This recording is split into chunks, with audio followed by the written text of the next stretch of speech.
Muito bem, estou ao vivo.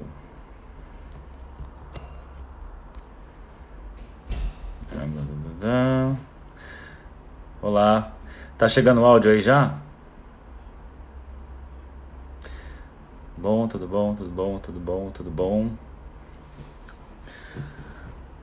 Dá um joinha aí se o áudio chega pra vocês, por favor. Chega? Sim? Não chega? Chega, obrigado. É porque eu tô numa situação aqui atípica, eu tô em Brasília, eu tô no quarto do hotel, então eu tô sem microfone e tô no áudio do próprio celular, né? Então não dá pra fazer como eu faço normalmente lá no consultório, que é com microfone, essas coisas.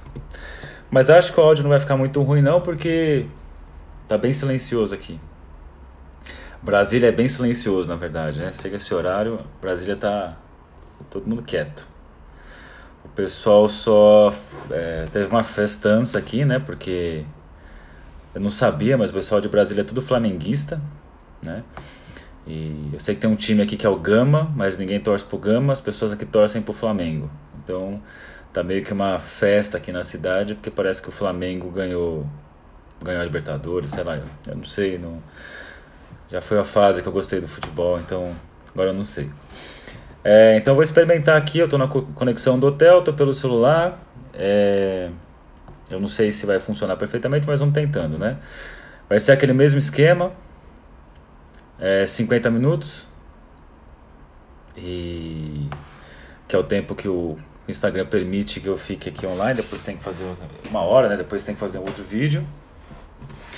E eu não sei se hoje vai ter muita gente na sala, porque hoje é sábado à noite, né? Acho que as pessoas estão na balada, mas algumas pessoas não estão na balada, estão aqui, aproveitando para assistir aqui. Então nós vamos seguir nossos estudos. Quarta-feira eu não consegui fazer a live, né? Em casa tivemos um problemão assim. Eu, minha esposa e meu filho, os três pegaram virose, cada dia um tendo uma crise num dia diferente, então foi uma sequência de virosados, foi bem difícil. Então por isso que eu estou fazendo hoje aqui no sábado à noite.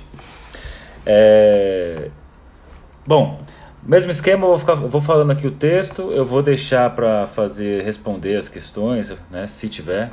Eu vou deixar essas questões para quem está no grupo do WhatsApp, então a gente tem lá o grupo do WhatsApp, eu sentei no óculos também, tá torto, né?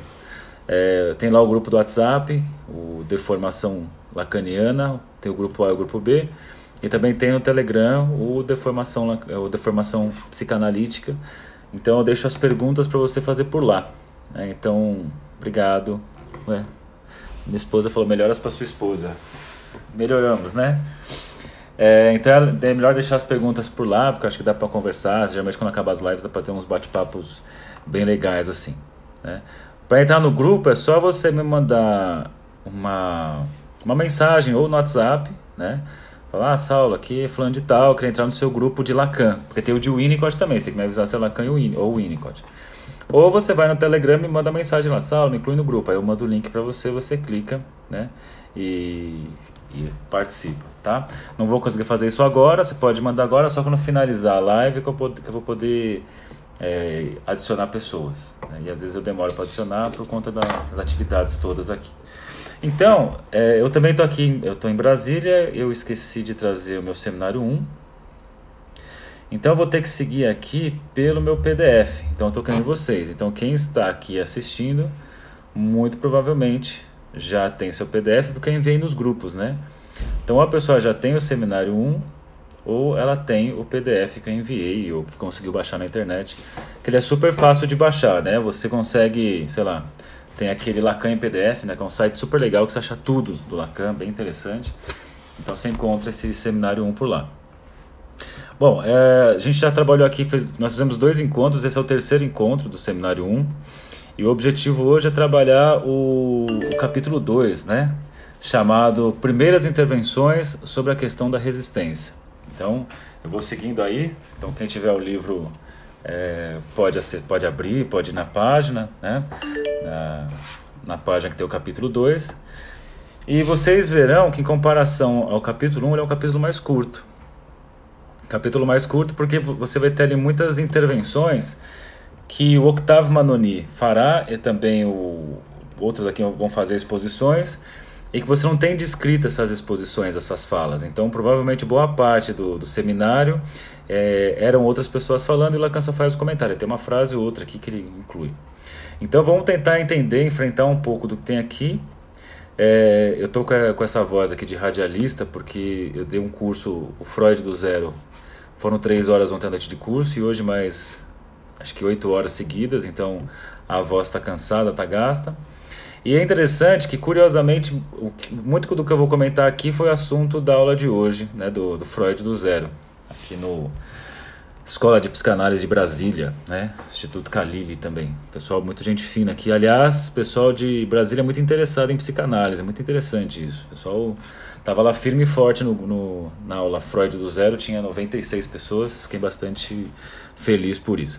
Então vamos lá, ó. Capítulo 2, primeiras intervenções sobre a questão da resistência. Que ele vai dizer o seguinte, aí sempre tem alguns subtítulos que diz assim, ó, a análise pela primeira vez, materialidade do discurso, análise da análise e megalomania de Freud, né? Que em linhas gerais o que ele vai comentar é o seguinte, né? A análise pela primeira vez é que o Freud está fazendo a primeira análise que é possível, afinal ele é o primeiro psicanalista. Acho que eu já falei em outro vídeo a respeito do Fliess, né? Que o Freud foi o primeiro psicanalista, mas o Fliess é o psicanalista número 0, né? Ele é o antes de Freud. Porque a gente tem que pensar que a psicanálise só acontece quando ela é direcionada para um outro, né? Só existe psicanálise se tem o outro na história. Por isso que esse papo de eu fazer autoanálise não existe, né? Você só consegue fazer uma psicanálise se você tem o outro para quem você endereça as suas questões. Então o Freud, se você acompanha a história dele, durante muitos anos, mais de 10 anos, ele trocava correspondências com o Fliess. E o Fliess era o outro do Freud, né? Para quem Freud, então, seus achados ele descrevia para o Fliess, mandava carta, o Fliess mandava de volta, ficava nesse jogo aí. Foram centenas de cartas. É legal você pegar essas cartas para você ver a evolução da psicanálise nessas cartas. Mas tem um detalhe, né? Que eles rompem em determinado momento. O Fliess acusa Freud de plágio. O Fliess era um otorrinolaringologista. Ele acusa Freud de plágio, eles rompem. E aí Freud fica puto da vida e queima todas as cartas que ele recebeu do Fliess. O Fliess não queimou as cartas e um dia lá num leilão a Marie Bonaparte ela consegue achar essas cartas e compra todas, né? E aí o Freud descobre isso e fala assim, me empresta só para eu ver um pouquinho, assim, né? Porque ele queria atacar fogo também. Ela não autoriza ele pegar as cartas e graças a essa não ceder a Freud que ela conseguiu depois publicar essas cartas que são tão importantes para a história da psicanálise. Então eu vou pegar alguns trechos, que é o mesmo esquema que eu faço, eu vou lendo, fazendo uns comentários. Então temos aqui, e o que mais tem aqui? Análise da análise, megalomania de Freud, né? Tem um exagero aí do Freud, mas vamos entender o que ele quer dizer com isso.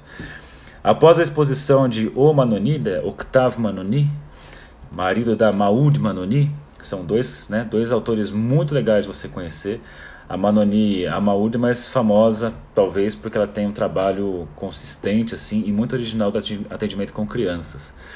Vale muito a pena a primeira entrevista de psicanálise, que ela vai mostrar a Manoni tem uma prática que eu gosto muito, que ela faz assim, ela vai atender criança, mas antes dela receber a criança, ela vai escutar os pais. Se o sintoma não chegar na criança e permanecer nos pais, ela não chama a criança. Então vai se conta, sei lá, os pais trazem, né, meu filho tem que passar por análise, por terapia, aí se pergunta o motivo, e diz assim, porque ele não consegue lidar com o nosso divórcio, com nossas brigas. Ela vai escutando e muitas vezes, normalmente, né, você tem lá que a questão dos filhos nada mais é do que a projeção dos pais, né, os filhos como sintoma dos pais. E eu vejo um monte de gente quando vai atender, às vezes eu vou dar supervisão, eu falo, faz essa entrevista direito com os pais. Se ficou aquela coisa só nos pais, só na mãe ou só no pai, não chegou na criança, não chama a criança ainda. É uma influência muito grande da Manoni. Só quando a questão de fato chega na criança que a criança é chamada. Então muitas vezes você vai ver episódios que a Manoni chama os pais, na outra sessão chama os pais, na outra sessão chama os pais, e fica chamando os pais, nunca chama a criança, e sem nunca ter chamado a criança melhora, a criança se recupera, o sintoma desaparece, porque nada mais era do que o sintoma dos pais projetados. Então eu trabalho com isso, tanto é que eu falo que não atendo mais criança, eu faço psicanálise de pais, isso é o máximo que eu faço, tirando da psicanálise individual. Então só uma sugestão aí, vá conhecer, se você não conhece, a Maud Manoni. Maud Manoni e a Françoise Doutor, é uma dupla assim, sensacional, essas duas, tanto é que um dos livros dela, né, na primeira entrevista de psicanálise, quem faz o prefácio é a Doutor, então você vê que as duas trabalham muito bem. Então ele tá dizendo aqui, ó, podemos agradecer muito a Manoni, que acaba de fazer a abertura mais feliz para a retomada do diálogo do seminário, com toda a sua tendência nitidamente fenomenológica. Tá, isso não nos interessa. Mas é bom ter colocado a questão, como fez, falando de um mecanismo interpessoal, embora a palavra mecanismo seja, no caso, apenas aproximativa. Aí ele vai falar o seguinte, ó, interrupção durante a exposição de Anzier. Ele vai falar aqui, ó, Freud explica a propósito de Lucy R. que ele recorria à pressão das mãos quando só obtinha uma hipnose incompleta. Diz em seguida ter cessado de se preocupar com esse assunto e ter mesmo renunciado a obter do sujeito, segundo o método clássico, a resposta para a questão "você dorme?", né? Você entrou em hipnose? Porque tinha o desgosto de ouvir responder, mas não durmo absolutamente, o que eu colocava numa posição muito embaraçosa, né? Que é o dizer, valeu, Psicanálise Brasília, que é o dizer que o Freud era um mau hipnotizador, o que colocava numa situação embaraçosa. Aí diz assim, ele explica de um modo ingênuo e encantador que era levado a persuadir o sujeito de que não falava do mesmo sono que aquele a propósito do qual o outro dava sua resposta, e que este devia estar assim mesmo um pouco adormecido. Então, só para localizar, para a gente não ler só passando por cima, vou pegar esse livro aqui, ó. Esse livro é muito legal. Também é fácil de conseguir o PDF dele, se quiser comprar vale a pena. Eu acho que vale a pena comprar porque, sei lá, desde que eu comprei esse livro aqui em 2011, eu uso ele praticamente todas as semanas, assim, porque tudo que é texto do Freud, do Lacan que eu pego, ele faz um comentário, para eu não ter que ir lá e caçar na obra do Freud e às vezes demorar para achar, eu vou aqui que tem aqui um resumo, né? Tem um guia de todos os textos do Freud. Aí, vamos pegar aqui o caso da Lucy R, que ele está chamando aqui. Maud Manoni, é assim que pronuncia, é isso? Não, Maud, obrigado então. Eu sigo a mulher e não falo o nome dela direito, né? Que ele vai dizer assim, ó. Vou mostrar para você printar aí, ó. Print. Printou? Printou. O título é Ler Freud, Guia de Leitura da Obra de Sigmund Freud. Que ele vai falar assim, ó. Nessa parte, ele está comentando sobre os estudos sobre histeria, né? Aí ele vai ter aqui as pacientes do Freud. Então ele coloca primeiro a Ana O, o primeiro caso, que ele fala que é a famosa, né? Que o Breuer, que era de fato o que atendeu a Ana O, que depois abandona o processo. Vai ser ela que vai falar da cura pela fala, vai falar da limpeza de chaminé. Depois ele fala aqui da senhora M. von N. Ele tá falando da Lucy, né? Não é M. von N, tá. Na M. von N vai ser o caso de uma mulher com fobias graves de animais, tá dizendo aqui, ó. E vai colocar que nesse caso ele abandona a hipnose, né? E é interessante, hoje eu estava falando no curso, que as pacientes foram ensinando Freud a fazer a psicanálise. Então, com a Amy Von N, ela manda o Freud ficar quieto, assim, tipo, fica quieto, deixa eu falar, né? O Freud estava lá com o mau hipnotizador, ele percebeu que podia deixar a pessoa falando livremente, conseguia chegar a certos conteúdos, mas ele ficava ali falando meio que direto. Aí até coloca aqui, ó, quer ver? Mas ele percebeu nas entrevistas que bastava que a paciente falasse espontaneamente para trazer à tona as lembranças significativas e para que o efeito catártico viesse do simples fato de ela se descarregar espontaneamente por meio da palavra. Aí ela diz assim, ó. Alguns dias depois, ó que bacana,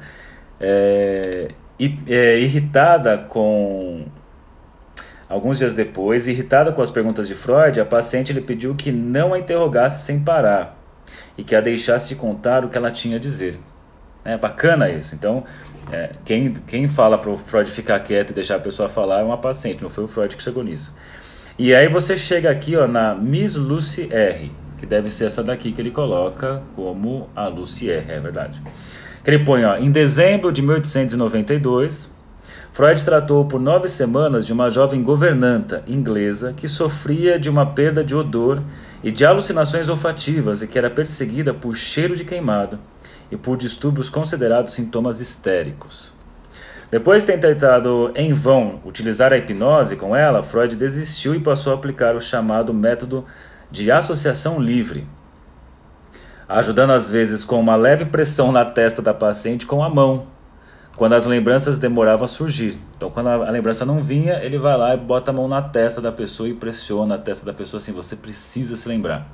O grupo, depois você manda uma mensagem aqui no WhatsApp, tá? Mensagem do WhatsApp ou do Telegram. Fala assim, põe no grupo do Lacan, que tem o do Winnicott também, então pede o grupo certo. Então, ajudava o paciente com essa pressão na testa. Você se lembrará sobre a pressão das minhas mãos. No momento em que a pressão parar, você verá alguma coisa à sua frente ou passará uma ideia por sua cabeça que é preciso captar. É ela que vamos perseguir. Então ele fazia assim, ó, quando a pessoa travava, ele colocava a mão na testa e pressionava, dizia assim, ó, vou pressionar e quando eu tirar minha mão, pluf, alguma coisa vai passar, isso que você tem que falar para mim. Né? Como se ele praticamente tirasse a resistência com a mão. Então vai dizer assim, no momento em que já foi. Esse tratamento confirmou a hipótese de que a lembrança de um incidente esquecido, mas fielmente conservado na memória, está na origem do efeito patogênico dos sintomas histéricos. Trata-se de um conflito psíquico, quase sempre de natureza sexual, cujo efeito patogênico se deve a que uma ideia incompatível é reprimida do inconsciente e exclui a elaboração associativa, né? Pode entrar em todos os grupos. Nesse caso, os sintomas foram eliminados no momento em que a Freud descobriu que a Miss Lucière se apaixonara secretamente por seu patrão e que ela admitiu ter reprimido esse amor porque não tinha esperança. Então, sabemos agora do que se trata esse Lucière que o Lacan colocou aqui. Aí, seguindo, ele diz o seguinte... Aí faz mais sentido, né? Você vai lendo e fala assim, ó... Mas manteve a pressão das mãos... seja sobre a testa, seja de cada lado da cabeça e convidava ao mesmo tempo o paciente a se concentrar sobre a causa do sintoma. Então ele fala assim, era um estado intermediário entre o diálogo e a hipnose, porque por mais que não fosse a hipnose, tinha uma coisa um pouco confrontativa, você precisa se lembrar disso, foque nisso. E se tem uma coisa que o sujeito não vai, né, você quer que alguém não responda algo para você, é só perguntar dessa coisa diretamente ou insistir nisso. Então, se você fica em cima daquele ponto, obviamente que a pessoa não vai se lembrar. Por isso que eu falo que uma das formas mais legais de pegar o estilo de um bom psicanalista é aquele ator, já falei dele aqui, falei dele hoje, eu esqueci o nome, do filme Bastardos Inglórios, que ele é o nazista que vai na casa dos judeus, aí pede um copo de leite, e que também no filme Django Livre, ele é aquele cara que ele precisa resgatar, né, a esposa do Django, mas ele não fala isso diretamente. Ele vai pelas beiradas, vai lá comprar um escravo que luta, e aí meio que dá aquela coisa assim, e tem aquela ali também, aquela escrava que fala alemão, não tem interesse nela, tipo, você quer saber algo, nunca pergunte direto. Aí o Freud, ainda construindo aqui o método psicanalítico, ele confrontava e insistia, né. Uma das coisas, inclusive, que hoje eu falei para uma pessoa que pediu uma sugestão sobre um atendimento, né? O paciente tem lá uma questão e é meio que uma questão, um sintoma que todo mundo da família, os amigos se preocupam com essa questão. E eu falo quando acontece isso, é um perigo porque o sintoma está inflacionado, virou um falo da pessoa, né? Então, se ela chega no consultório, você também fica insistindo na questão que todo mundo pergunta para ela, todo mundo quer saber, mas por que você faz isso? Sei lá, depressão. Por que você é depressivo? Por que você é triste? Não fique triste, blá, blá, blá. Falei para ela o seguinte, não foca nisso, né? Vai atendendo, vai escutando outras coisas, porque você desfoca. O Leonardo DiCaprio. Não é o Leonardo DiCaprio, é o Christopher Waltz. Acho que é isso, Christopher Waltz, se eu não me engano. Que ele faz tanto Bastardos Inglórios quanto ele faz também Django Livre. O jeitão dele é muito legal. Então, ao invés de você ir diretamente, né, ou ficar insistindo naquele ponto que a pessoa traz... Isso aí, obrigado, Christopher Waltz. Então, ao invés de ficar indo diretamente, de ficar insistindo no sintoma da pessoa, vai escutar outra coisa, né? O Lacan fala, o desejo é sempre desejo de outra coisa. Vai jogando pro lado, jogando pro lado, jogando pro lado, e a coisa se revela. Por isso que ele fala, então, que é um estado intermediário entre diálogo e hipnose, que ele fica lá insistindo. Os sintomas eram tratados um a um, em si mesmos, afrontados diretamente com os problemas propostos. Sob as mãos de Freud, o paciente era assegurado de que as lembranças iam se apressar, eram as que estavam em causa e que só tinha de se fiar nisso.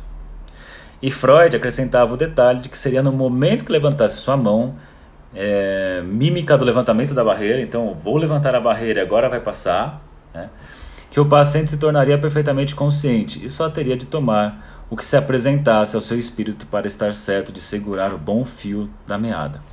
É interessante, tem coisas que ele vai abandonando depois, que viu que não funciona, né?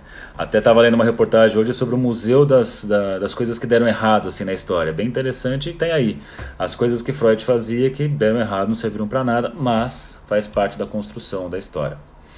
Aí ele vai dizer que mais depois... É bastante notável que esse método só tenha mostrado para o caso que Freud nos traz perfeitamente eficaz. Com o caso da Lucy R. tão bonito, foi inteiramente resolvido, e com facilidade que tem a beleza das obras dos primitivos. Tá. Com Ana O já estamos ao contrário, né? Você tem ali, apesar de todo o método empregado, muitas vezes toda a série de eventos, toda a história é revivida e elaborada. Não. Aí ele fala, no caso Lucy R., as coisas vão muito mais depressa, com elegância, faz dele algo de comovente. O Lacan exagerando aí, né? As coisas estão sem dúvida muito cerradas e nos permite enxergar verdadeiramente onde estão as molas, mas assim mesmo é inteiramente utilizável. Essa mulher teve o que se pode chamar de alucinações olfativas, sintomas histéricos, e a significação disso é detectada, lugares e datas de maneira inteiramente feliz. Freud nos dá desse caso todos os detalhes sobre a sua maneira de operar. Então, beleza. Aí tem outra, né, a intervenção provavelmente do... Ele colocou idem, deve ser do Azier aqui. E ele coloca: já acentuei o caráter inteiramente privilegiado dos casos tratados por Freud por causa do caráter especial de sua técnica. Tá. Aí tá. O que interessa é a próxima parte, que diz assim, ó: insisto no fato de que Freud avança numa pesquisa que não é marcado pelo mesmo estilo que as outras pesquisas científicas.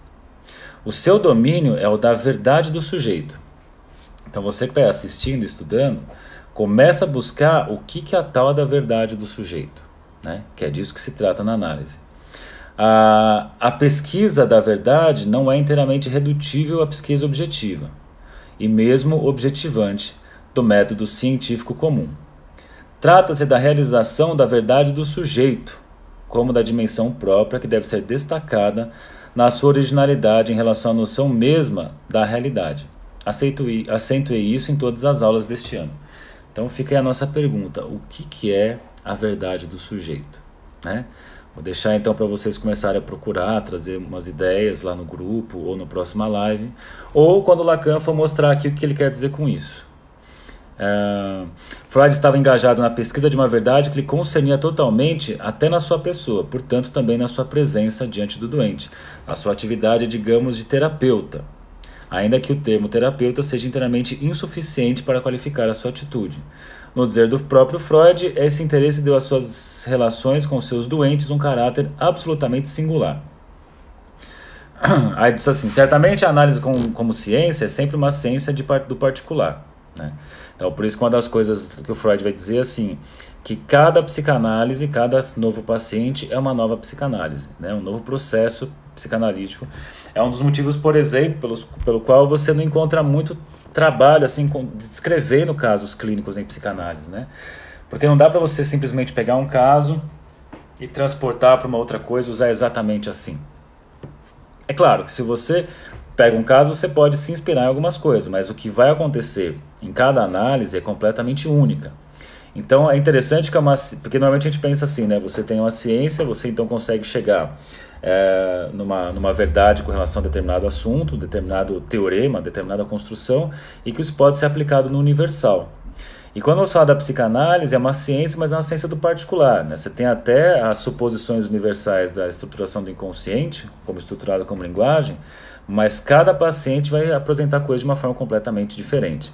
Até é interessante que esses dias uma pessoa perguntou no grupo lá do WhatsApp, a fala foi assim, que achava que o modelo de inconsciente do Lacan não seria mais limitado que o inconsciente do Jung, né? Que o inconsciente do Jung é tão rico, cheio de, como diz o Winnicott, né? de anjos, demônios, fadas e coisas do tipo.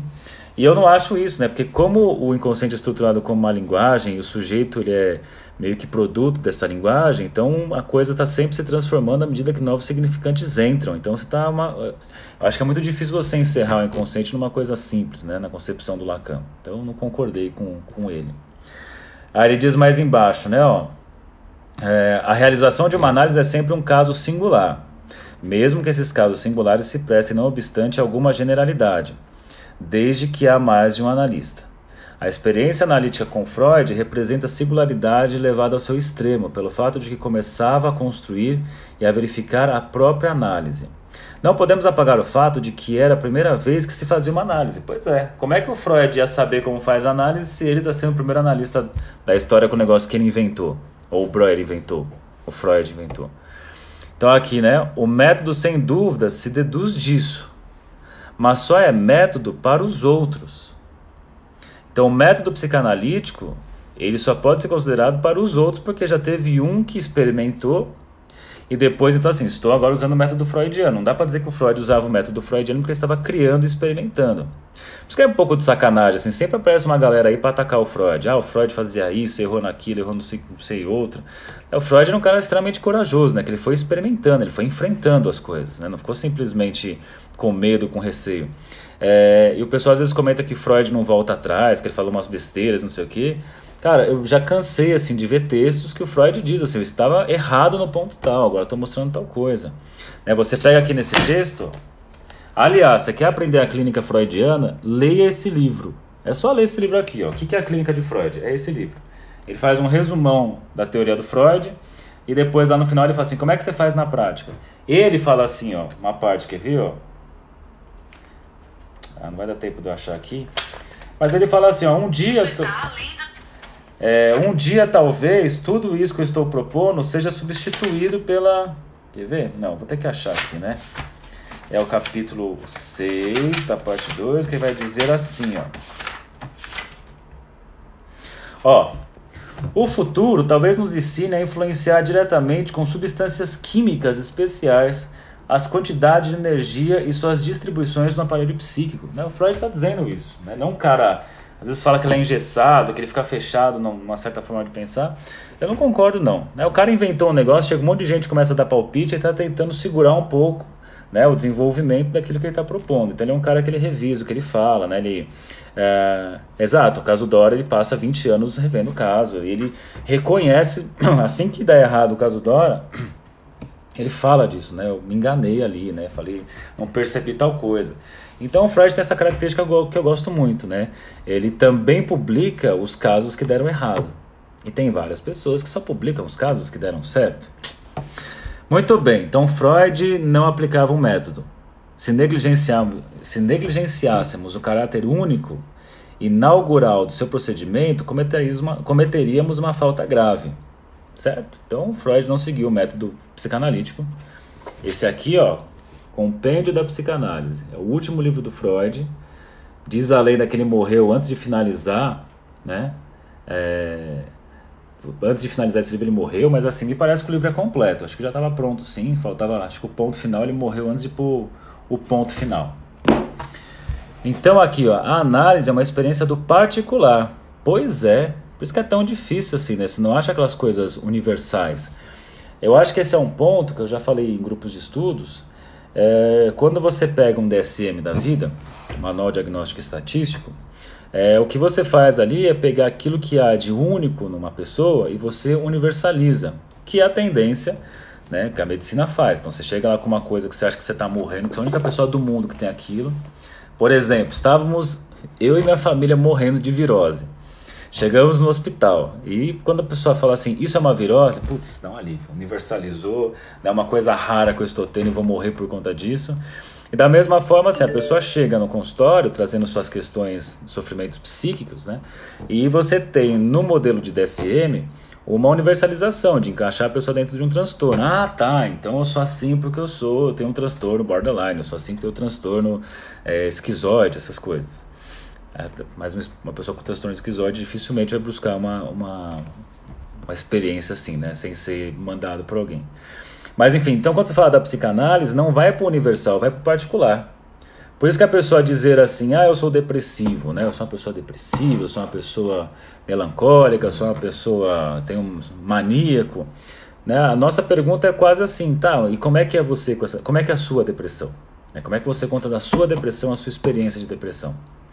E é interessante isso porque nós falamos muito essas coisas do que é particular, Mas eu vejo muito assim que em sala de aula e em supervisão, o pessoal gosta muito quando o supervisor já começa a cantar a bola antes, assim. Então, meu paciente é tal, tal, tal, aí o supervisor já chega, e é isso, isso, isso, isso, isso, e meio que descobre tudo o que vai acontecer. É impressionante, é muito legal, é meio que inevitável, né, que isso vai acontecer. Por isso que é a verdade do sujeito. Então é inevitável que isso vai acontecer. Agora a questão é passar do universal e então escutar o que é o particular do sujeito, aquilo que é só daquele sujeito. Eu chamo de uma forma muito pessoal, que é baseado muito no Lacan, mas também, né, em Winnicott, que eu penso assim que cada paciente tem um idioma particular. Né? Então eu vou escutar o idioma particular de cada um, o idioma pessoal, tem que meio que decifrar isso. Né? Então aí a pessoa colocou aqui, a Gabriela, a verdade você inventa e é mais ou menos isso, né? Mas no nível que a invenção e o fato ser isso, não dá para saber o que foi inventado ou o que efetivamente é. É verdade, não, universalizar fim de análise, assustador, né? Somos singulares, eu também acho, mas é difícil que a gente fale muitas vezes isso, mas a nossa tendência a universalizar é muito grande, né? Então é uma luta constante, assim, de escutar cada pessoa como se você não soubesse nada. Por isso que eu insisto pro pessoal que faz supervisão comigo, seja um idiota, você não sabe de nada. Sabe tal coisa? Não, como é que é essa coisa que você está me falando? Ah, você sabe tal coisa? Eu sei pela minha experiência. Como é que você conta isso? Como é que você pode me contar sobre essa experiência? Então aqui, a experiência verdadeiramente original desse particular assume, pois, um valor ainda mais singular. Se não sublinharmos a diferença que há entre essa primeira vez com Freud e tudo que veio a seguir, nós que nos interessamos não tanto por essa verdade, pela constituição das vias de acesso a essa verdade, não poderemos nunca aprender o sentido que é preciso dar a certas frases, certos textos que emergem na obra de Freud, que tomam em seguida um outro contexto, um sentido bem diferente, ainda que se pudesse considerá-los como calcados um sobre o outro. Muito bem. Aí o que mais que ele vai dizer? Acho que aqui não fala muito mais coisas. Aí eu vou pular aqui para o 4. Né? Aí o Anzier cita uma passagem dos estudos sobre histeria. Virose. O que há de chocante? Acho que aqui é bacana, hein? Essa parte aqui fala assim, o que há de chocante na passagem que você invoca, aqui ela decola da metáfora pseudoanatômica evocada quando Freud fala das imagens verbais deambulando ao longo dos condutores nervosos. Aqui o que se estratificou em volta do núcleo patogênico evoca um maço de documentos, uma partitura com vários registros. Essas metáforas tendem invencivelmente a sugerir a materialização da palavra. Não a materialização mítica dos neurologistas, mas uma materialização concreta. A palavra se põe a correr em folheto manuscrito impresso.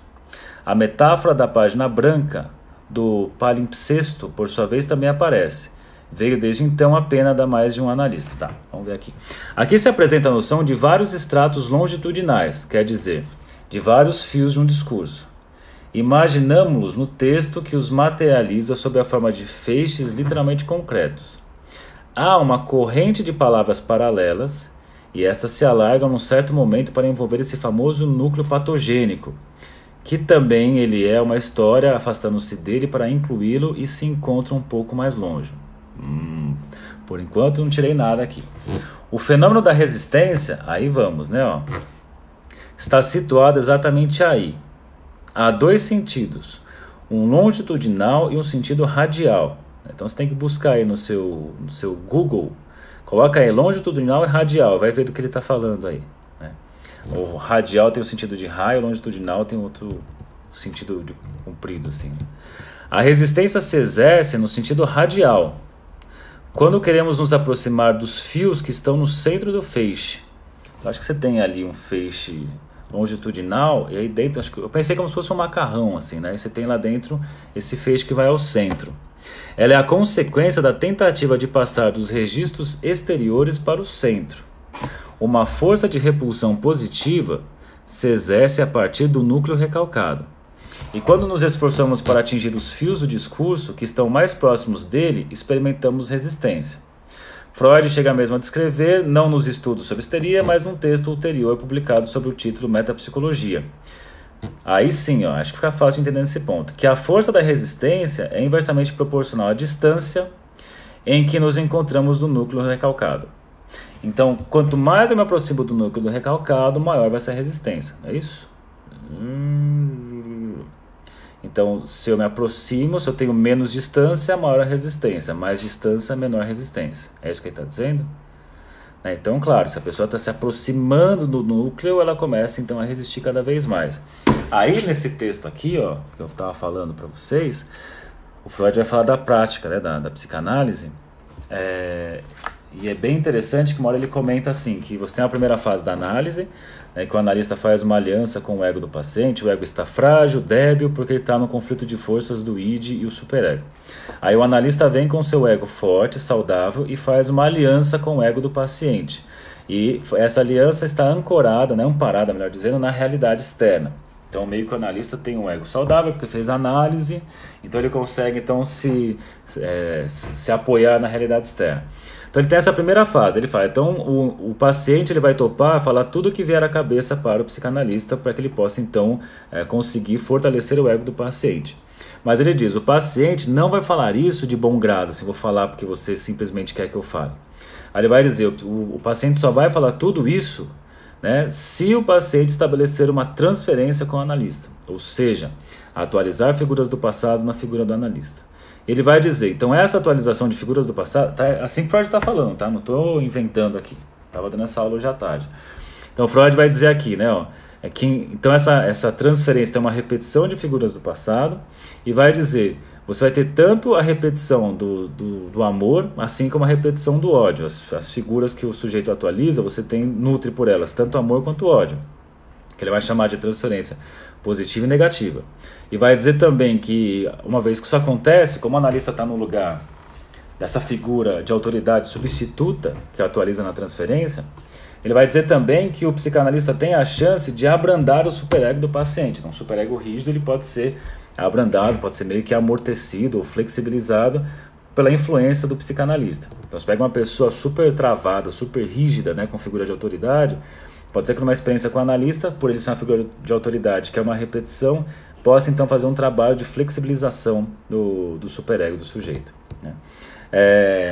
Então ele vai dizer, então tem aspecto positivo e negativo. Então ele fala, tudo vai bem nessa primeira fase. Aí ele fala, mas vem a segunda fase, que é o inferno, que é a fase da resistência. Porque tem uma coisa muito interessante, que é assim, quando a pessoa começa a melhorar, ou começa a se livrar dos seus sintomas, começa a caminhar para um ponto da análise, começa então uma resistência, o paciente começa a piorar. Ele até fala aqui, ó, duas necessidades aparecem. A necessidade de sofrer ou a necessidade de estar doente. Então o paciente meio que ele funciona contra o processo analítico. Então de alguma forma me parece que o que ele está colocando é inversamente proporcional, porque você está chegando cada vez mais no núcleo recalcado, núcleo platogênico recalcado. E quanto mais eu me aproximo, maior vai ser a resistência. Se eu me afasto, a resistência é menor. Se eu me aproximo, a resistência é maior. Se eu me afasto, a resistência é menor e por aí vai.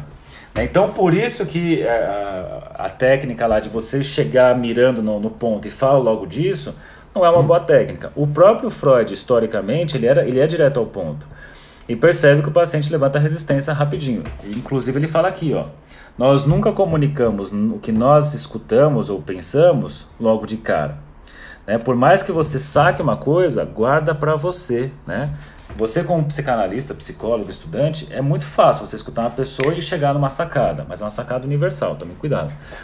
Mas mesmo que você chegar numa sacada particular, de que vale chegar nessa sacada? Você vai comunicar para a pessoa?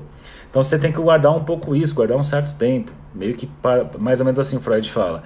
Você deixa para comunicar quando a pessoa já tem condições por ela mesma de chegar nisso, né? Então, cuidado com esse ponto. O que vai dizer depois, então? Não acredito que seja a frase exata, mas ela é muito surpreendente. Então Lacan cita uma frase e nem sabe se é essa. É normal, né? O que ele sabe, o que ele não sabe, ele inventa. Esse é o Lacan trabalhando. Torna evidente a materialização da resistência, tal como aprendemos ao longo da experiência, precisamente com o que dizia há pouco Manoni no discurso do sujeito.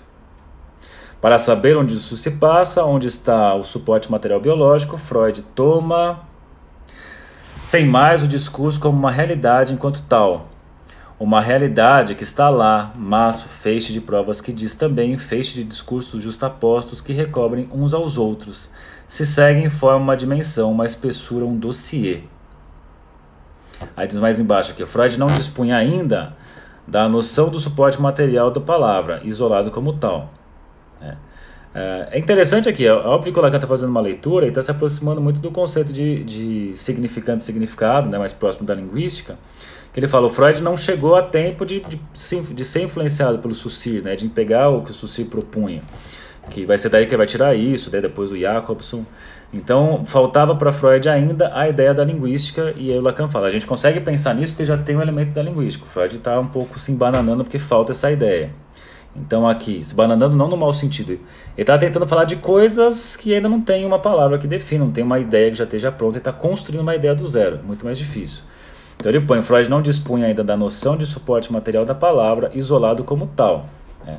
Não significante sobre o significado. Nos nossos dias teria tomado como elemento de sua metáfora a sucessão de fonemas que compõem uma parte do discurso do sujeito. Diria que se encontra uma resistência tanto maior quanto mais o sujeito se aproxima de um discurso que seria o último e o bom, mas que ele recusa de maneira absoluta. Então, estamos sempre nos afastando do recurso do discurso último, o bom de todos, né? O bom e absoluto. É sempre o sujeito evitando se encerrar em um discurso. Que mais ele fala aqui?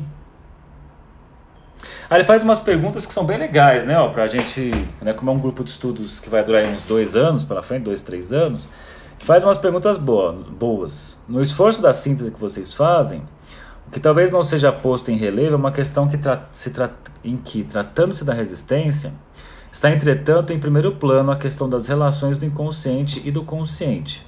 Aí é uma pergunta que o Lacan deixa para nós. Será que a resistência é um fenômeno que só se passa na análise? Ou é algo de que podemos falar quando o sujeito passeia fora da análise, e mesmo antes de que ele venha a ela, ou depois que a deixou?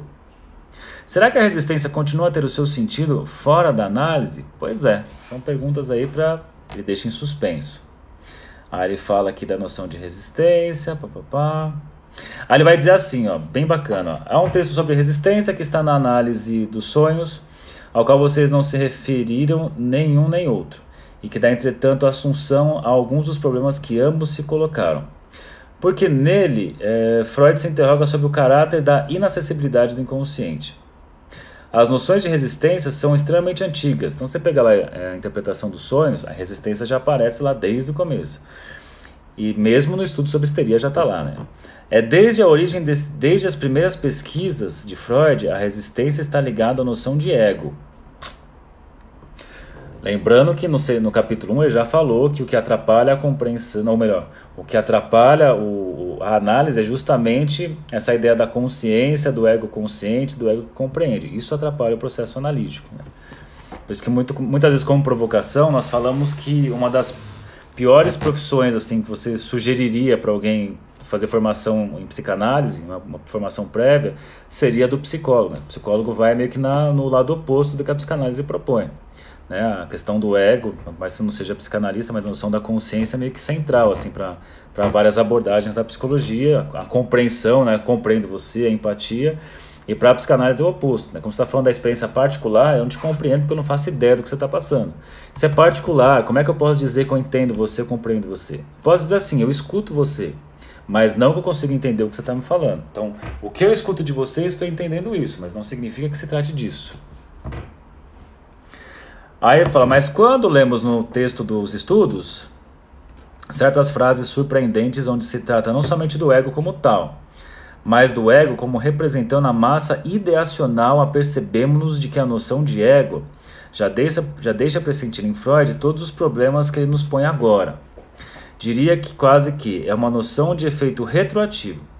Se lemos essas coisas primeiras à luz do que se desenvolveu desde então em torno do ego, parece mesmo que as mais recentes formulações mascaram mais do que colocam em evidência. Então, o que ele está falando aqui?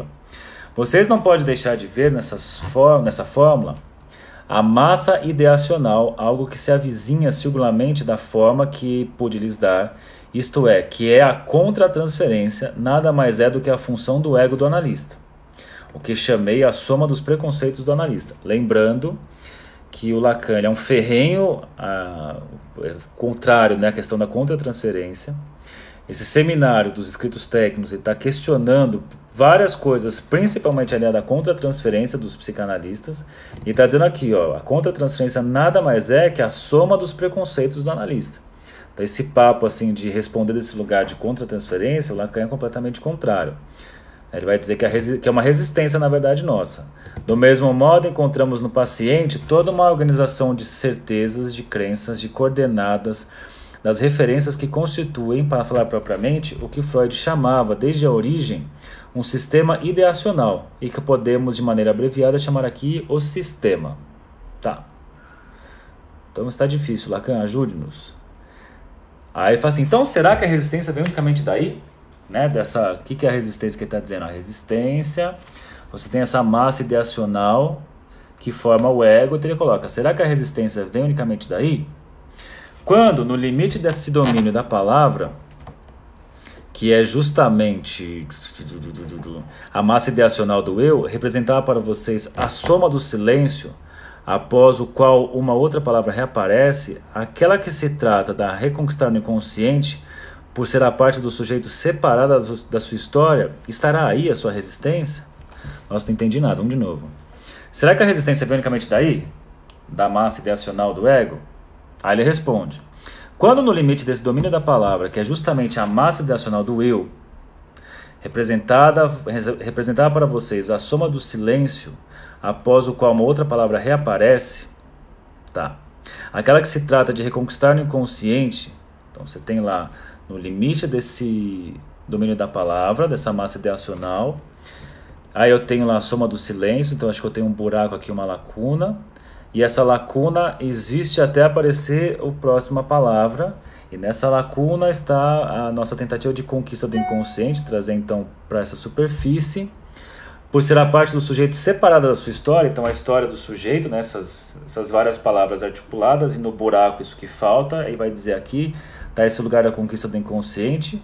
Será que aqui está a resistência? Será sim ou não pura e simplesmente a organização do eu que, enquanto tal, constitui a resistência? Será isso que cria a dificuldade do acesso ao conteúdo do inconsciente no sentido radial? Né, de quanto mais se aproxima do núcleo patogênico, maior a resistência? Para empregar o termo de Freud, eis uma questão muito simples, simples demais, como tal, insolúvel. Então, é super simples, né? Uma correia que a gente tem que acabar em 5 minutos. Aí ele fala aqui, ó. Felizmente, ao longo dos 30 primeiros anos desse século, a teoria analítica progrediu muito, abordou fases experimentais suficientes para diferenciar as suas questões.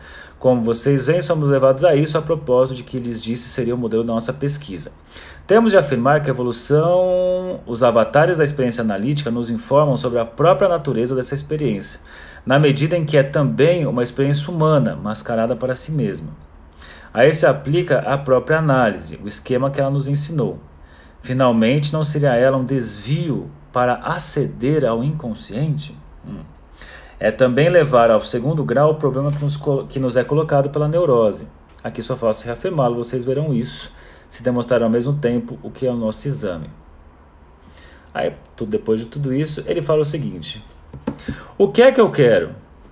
O que é que eu quero? Se não sair desse verdadeiro impasse mental e prático ao qual chega atualmente a análise. Estamos no impasse aí.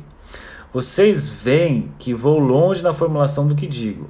Importa submeter a própria análise ao esquema operacional que ela nos ensinou, e que consiste em ler nas diferentes fases de sua elaboração teórica técnica o modo de ir mais adiante na reconquista da realidade autêntica do inconsciente pelo sujeito. Assim, aqui ele não está deixando claro ainda, mas você vai encontrar isso no discurso de Roma dele, né, no Função e Campo da Fala, que ele vai dizer assim de um certo eclipse da psicanálise, que é deixar na escuridão a ideia da sexualidade e a ideia também de inconsciente, né? Então, de alguma forma, assim, a verdade que a gente está buscando é uma verdade que tem a ver com o lugar do inconsciente, não com essa verdade do eu. E que a psicanálise, que é meio que a tônica desse seminário aqui, por isso que eu estou falando dessa maneira, né, que a tônica aparece a atualidade da psicanálise é uma psicanálise do ego. Tanto que ele vai falar daqui a pouco, não vai dar tempo hoje, que vai acabar o nosso tempo aqui. Mas daqui a pouquinho, ó, vai começar a parte 5, que vai ficar para o próximo encontro. Ele vai fazer o comentário do triunvirato, né, o Hartmann Lowenstein, que foi o analista dele, e o Ernest Cris. Que daí ele fala da psicologia do ego, que meio que essa psicologia do ego que cegou a psicanálise, né? Que de alguma forma colocou como ponto principal, não mais a questão do inconsciente, mas a questão da consciência e do ego. Então ele vai ter essa crítica aqui, me parece que ele está falando isso. Então ele fala, então ele fala aqui, ó, importa submeter a própria análise ao esquema operacional que ela nos ensinou, lá com Freud lá atrás, que consiste em ler nas diferentes fases de sua elaboração teórica técnica, o modo de ir mais adiante na reconquista da realidade do inconsciente pelo sujeito. Esse método nos fará ultrapassar de muito simples catálogo formal de procedimento ou de categorias conceituais. A retomada da análise no exame analítico é um processo que revelará a fecundidade a propósito da técnica. Deixa eu só pegar um negócio aqui que eu acho que ele falou uma coisa bacana lá em cima, que ele disse assim, ó. Se você volta lá no começo do capítulo, primeira página, no capítulo 2, então nós falamos assim, ó, análise pela primeira vez, o Freud, né, a materialidade do discurso, que é a questão do radial longitudinal, que depois ele fala que ainda faltava elementos significante e significado, e aí põe a análise da análise. Então essa análise que o Freud inventou, que virou um método, ela acabou se enrijecendo e se cristalizando num método assim, ó, deixou de ser único e passou a ser universal. Quando você tem a proposta da psicologia do ego, de que você faz uma avaliação egóica, e se o paciente, dependendo das defesas que ele usa, se classifica num ego mais ou menos forte, você está caindo numa certa psicanálise adaptacionista, como eu já falei em outros vídeos. Então ele está dizendo aqui que é necessário fazer uma análise da própria análise. Mais ou menos assim, o sujeito cheio de certeza que chega no consultório, todo cheio de consciência de si, tem certeza que é isso, ele precisa ser convidado para entrar numa experiência analítica, né, uma experiência psicanalítica que é esse saber que não se sabe, de se deparar com uma falta de saber que caracteriza a própria noção de inconsciente. Então é mais ou menos assim, ó, é pegar a psicanálise pós-freudiana, deitar ela e colocar no divã assim, você precisa voltar, né, ao que é uma análise, que é justamente trazer a dimensão do inconsciente. Então é isso que ele está trazendo aqui, pelo menos na minha leitura, né? É uma leitura, sei lá o que eu chamo dessa leitura. Mas é a minha leitura do Seminário 1, capítulo 2. Trabalhamos aí parte 1, 2, 3, 4. O 5 eu vou deixar para o próximo encontro, daí a gente pode trabalhar no próximo encontro 5, né, a parte 5 desse capítulo, e também começar a entrar no capítulo 3. Então vai ficar uma coisa um pouco mais de um capítulo, mais o final de um e o comecinho do outro. Tá bom, gente? Então eu vou encerrar aqui a live. Obrigado pela participação. Vai estourar aqui 1 hora e o Instagram corta a live. Vou ter que fazer outra. Não vou fazer isso. Mas se vocês tiverem algumas questões, umas contribuições, né, quer gritar, mandar umas coisas nada a ver, vai lá no grupo do WhatsApp, tem o grupo A e B, o A tá cheio, você pode colocar no B, ou você vai direto no Deformação Psicanalítica no Telegram, que aí cabe um monte de gente lá, beleza? Obrigado aí pela participação, bons estudos, e se precisar de algum PDF, vocês dão um toque para mim que eu envio para vocês. Então, boa noite e é isso aí. Encerrar.